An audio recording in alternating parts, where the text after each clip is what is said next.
Hey, I'm on my way home now. Just giving you a special treat on how it looks, how my commute looks.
Hey guys, I'm Daniel, and welcome to your daily source of inspiration. We're here live in New York City, and today's date is October 23rd, Wednesday. We're halfway there. Happy hump day. Hang in there. We're gonna make it through to the weekend. Our source of inspiration for today is the daily Stoic and the daily Oracle, and then we finish off with meditation, prayer, chant, or something guided. Now, to add flavor to these videos, I am now going to include videos of my commute to work and back, just because I want you to really feel and see what it's like to live in New York, to live and work here in this city. I don't know if it's a good thing or a bad thing, but I want to take you along with me and for you to really see how it is. All right, let's begin. For the 23rd entry, and from the Daily Stoic, is show the qualities you were made for. Show the qualities you were made for. People aren't in awe of your sharp mind. So be it. But you have many other qualities you can't claim to have been deprived of at birth. Display then those qualities in your own power. Honesty, dignity, endurance, chastity, contentment, frugality, kindness, freedom, persistence, avoiding gossip, and magnanimity. Marcus Aurelius from Meditations. Show the qualities you were made for. So, what I understand from that theme is that there are things that, there are things that we value, qualities that we value, that we may not be born with, such as when I was younger, I wish I would grow up to be 6 foot tall, but that's not the case. Or that I wish I would have been born in the States. I'm from the Philippines, so that's why I say that. I wish I were born in the States, but that wasn't the case. And when we're young, it's really easy to compare ourselves and be disappointed and to wallow on things that we can't even control. We cannot change. I've immigrated now to the States. Good. But no matter what I do, I cannot change my birthplace from the Philippines to the United States. Alright? I was born. What's done is done. As for hoping to be 6 feet tall, I did everything that I can within the grasp of my resources when I was a kid. I did almost everything in the book, including the book of stretching exercises that would hopefully make you grow taller. I did those crazy stretch workouts in the hopes of growing tall.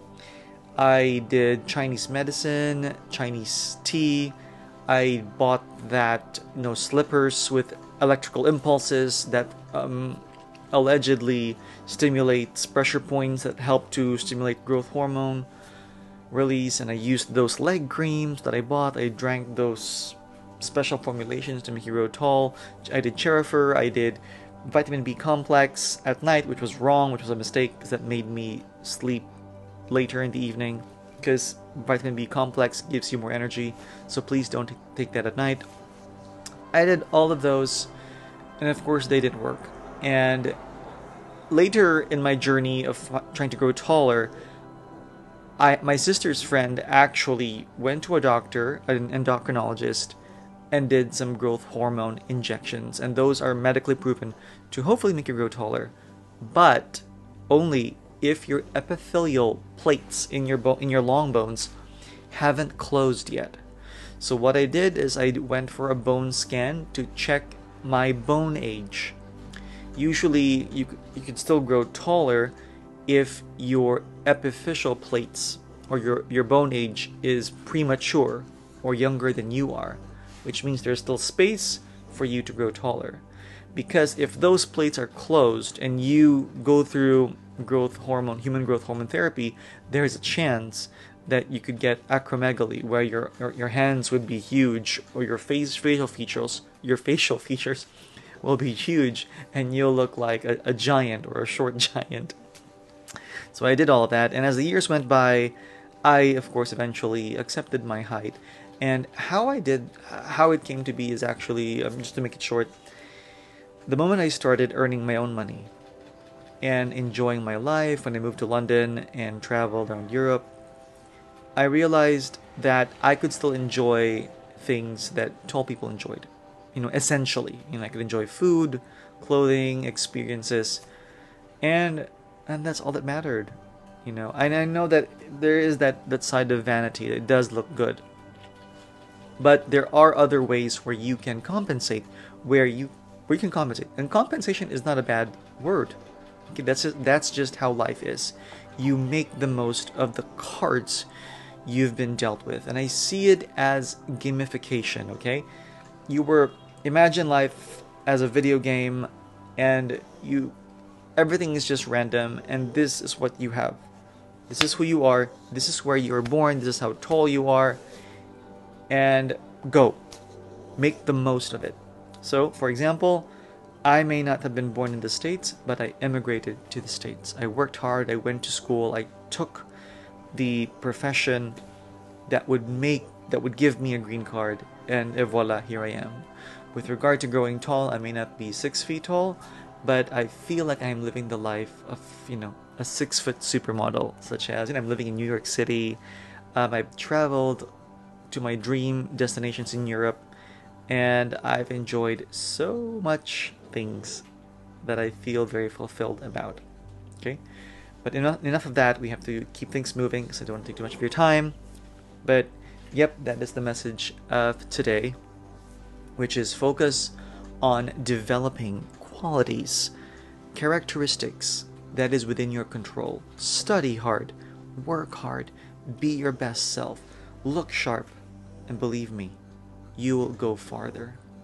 Because sometimes I don't mean to be hateful, but when you're born beautiful, for example, or rich, sometimes life becomes so easy that you fail to develop your personality or your resilience, because things have been going easy, and that's when things go rough, you might not be able to cope as well as others. So there is value in everything, and there is value in the shortcomings.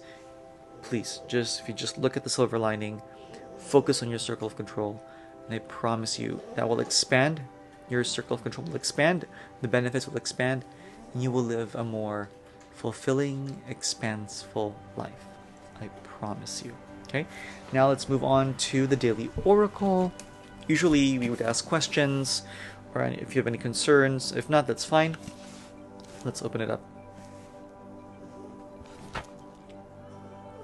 Ooh, I like this. True freedom is not being attached to the outcome. True freedom is not being attached to the outcome. That's true. Meaning you're free to do, like, we all have our goals, right? We all have our passions and we want to pursue them. True freedom is when you just want to do something and the fulfillment in that is in the doing. To some extent, to some deep extent, we cannot control the outcome, but we can control the process. We can control our part in the process. We have preferences for the outcome. We have expectations for the outcome and that is the reason why we do things. But if we leave the outcome to what will be and not worry on it too much and just really focus on the process and what we can do about it, that is true freedom, liberation, free flow, and that makes things almost stress-free. Okay? It's good to have goals and expectations and preferences, but keep them as preferences. Don't make them your masters, or else it might get too much for you. Alright? Now let's move on to our meditation. I wonder if I'm supposed to do some chanting, but I think let's just do some quiet meditation. 1 minute of that. Okay? Let's begin. Be seated. Make sure your back is supported. You can place your hands on your lap with palms facing up, or you can do a prayer form, but place it, lean it on your chest. Whatever you feel more comfortable and connected. Let's begin for 1 minute of silence. Focus on your breathing.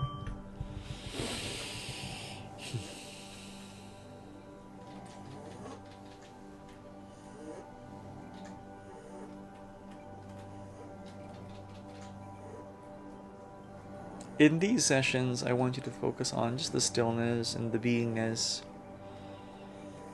Focus on your breathing.